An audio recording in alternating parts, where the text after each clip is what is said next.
And now Apples of Gold presents an adaptation of an old-time radio program, Christmas Eve with the Bickersons, with Matthew Emsch and Sue McClung as John and Blanche Bickerson. The year is 1949.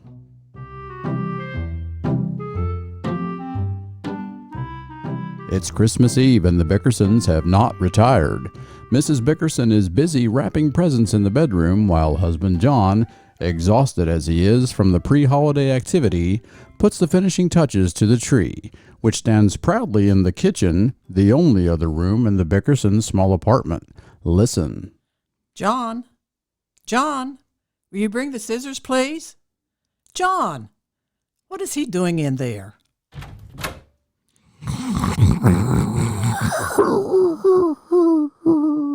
Oh, no.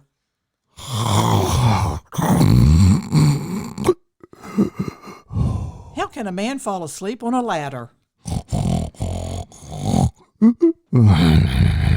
I haven't the heart to wake him. I'd better get him off of there. John!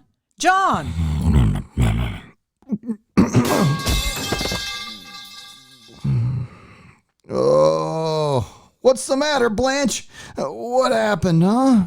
Oh, you poor dear. Did you hurt yourself? No, I'm all right. How'd I fall off that ladder? I must have fainted. Yes, dear. You were fainting like a log when I came in. Why, John. What? You've never even touched your dinner. Not a morsel of it. I don't like the looks of it, Blanche. Oh, stop that talk. It's perfectly good food. You let it sit there on the kitchen table for hours, getting cold. You want me to warm it up for you? No, just tell me what's on that big plate. Are you trying to be funny, John? I'm not trying to be funny, Blanche. What is it? You know very well I only cook two things, liver and rice pudding. Well, which one is that? How can you be so nasty on Christmas Eve, John? Blanche, I just asked you a civil question, that's all. I didn't think it was liver because your liver always looks like rubber heels. That stuff looks more like scrambled eggs, so I thought it might be rice pudding. Why don't you taste it and find out? I'm not hungry. That's why you're always tired, John. You don't eat enough. Well, I eat plenty. Well, what did you have for lunch today? Well, you ought to know. You packed it for me. And listen, Blanche, I'm getting sick of carrying my lunch to the office in paper sacks. Why can't I go to the restaurant like the other fellas? John, what are you talking about? I haven't fixed your lunch for 2 years. Blanche, every morning I find my lunch wrapped in brown paper on the side of the sink. Lunch? That's the kitchen scraps. Oh, no wonder I never have an appetite. Why do you do that to me, Blanche? Go on, eat some dinner and finish trimming the tree. I don't want any dinner. I want to go to sleep. Aren't you going to finish the tree? I can do that in the morning. But John, tomorrow morning is Christmas Day. I expect a lot of people to drop in. The butcher's coming and the milkman is coming. Blanche, I can't afford to give those guys presents. Why did you invite them over? I didn't invite them. They're coming here to collect their bills. Bills? What bills? I gave you money for the bills. Well, I had to buy presents, didn't I? My sister Clara sent me a package, and I had to give her something in return. No, you didn't. Nobody asked her to send you anything. Don't be so crabby, John. We're not going to fight on Christmas Eve, no matter what happens. Remember, you promised. Okay. I'm not even going to get mad because you didn't send me a Christmas card. I did send you a Christmas card. It isn't necessary to make excuse or alibis, John. I'm going to forget it entirely. I don't have to make excuses. I did send you a Christmas card. I mailed it 5 days ago. John, you promised you wouldn't shout. Well, then why are you goading me like this? You know I wouldn't say I sent you a Christmas card unless I had. I never received it. Well, then it got lost in the mail. That's possible. Thank heaven. All the other cards came. Well, that doesn't mean anything. One card can get lost, can't it? If you sent it. I did send it. It had a wonderful poem on it, a beautiful picture. It was trimmed with lace. Cost me $1. All right, John. Well, do you believe me? Let's not discuss it anymore. Okay. But I hope you don't forget to send one next year. What's the use? All right, I didn't send you a card. Why didn't you admit it before? There's nothing to admit.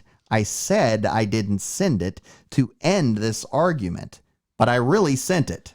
What did it say on it? It said, Merry Christmas to my love. That could be anybody. Let me finish. It said, Merry Christmas to my love, my wife, my life, my turtle dove. Life with you is great it seems.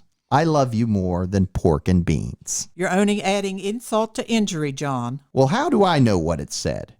I can't remember what's that laying on top of the newspaper?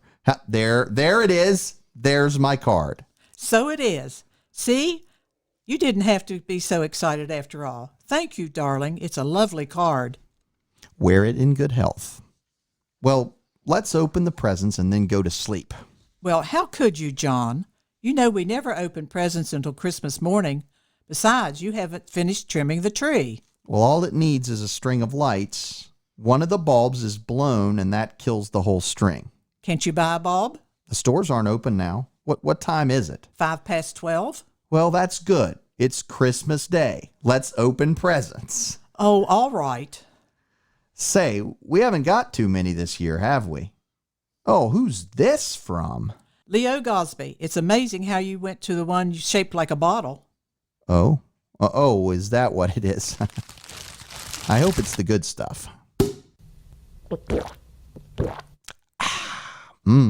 That's not bad at all. John, that's shampoo. Shampoo? What a chiseler. 2-bit Leo. What do I want a bottle of shampoo for? And to think I threw out 39 cents on a tie for him. What have you got there? It's another present for you. From your boss. No kidding. That's a big one. What is it, Blanche? A 5-gallon can of lighter fluid. Well, that's fine. That's just what I need. I don't even own a lighter.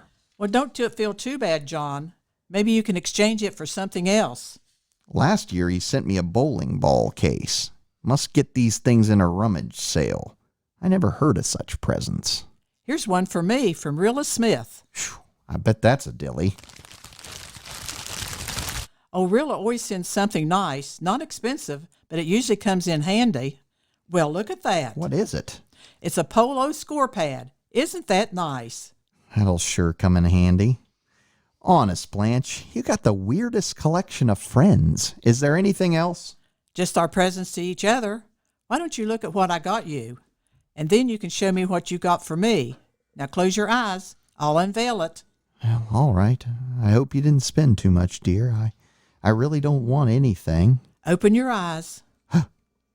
Blanche. Oh, Blanche, darling, that's beautiful. That's a dream. A portable bar with a brass rail? Don't you think a kiss is in order, John? Oh, a million kisses. Well, stop kissing the bar. I meant a kiss for me. Oh, I'm sorry, darling. It's just too good to be true. Oh, you're wonderful. Blanche, that must have cost a fortune. John, don't get angry, but I sold my fur coat.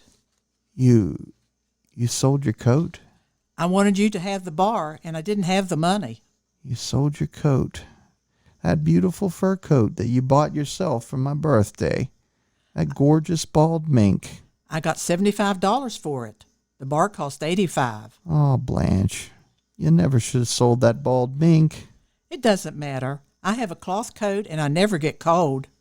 Yeah, but you don't understand. Just open the present I got for you. I can't wait, John. Oh, a muff, a fur muff. Genuine plucked skunk. I had it made special to match that coat. It can hold 2 full quarts. And you sold the coat. Well, what's the difference, darling? Someday you'll make a lot of money, and then you'll be able to get a coat that'll match the muff. I'm very happy. I know, but... And you still have that gorgeous bar. That's just it. What's the matter? Well, I sold all my bourbon to pay for the muff. That's great, isn't it? I think it's wonderful, John. What do you mean, Blanche? I've never been so happy in my life. We've both made a sacrifice, and that's worth more than all the gold and precious jewels in the world. Just to know that you gave up a prized possession is proof enough that you love me. I've always loved you, Blanche. I may holler and rant and act like a first-class crumb sometimes, but you never doubted that I loved you, did you? No, John. It's been 7 years, honey, most of it uphill. I haven't showered you with diamonds or bought you any yachts, but I try not to deny you anything. I suppose you have your little faults. Well, what woman hasn't?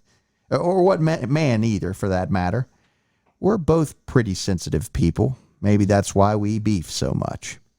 Still, I don't think we're any worse than any other married couple. At least we have a safety valve and we can let off some steam. Some of the others just carry it inside until the break comes. No, Blanche, I like it this way, and I love you more than anything. John. Hey, cut that out. I'll prove how much I love you. Where is that liver or rice pudding, whatever it is you made? It's liver. I'll eat every bit of it, if it kills me. Let's go. Merry Christmas, darling. Merry Christmas.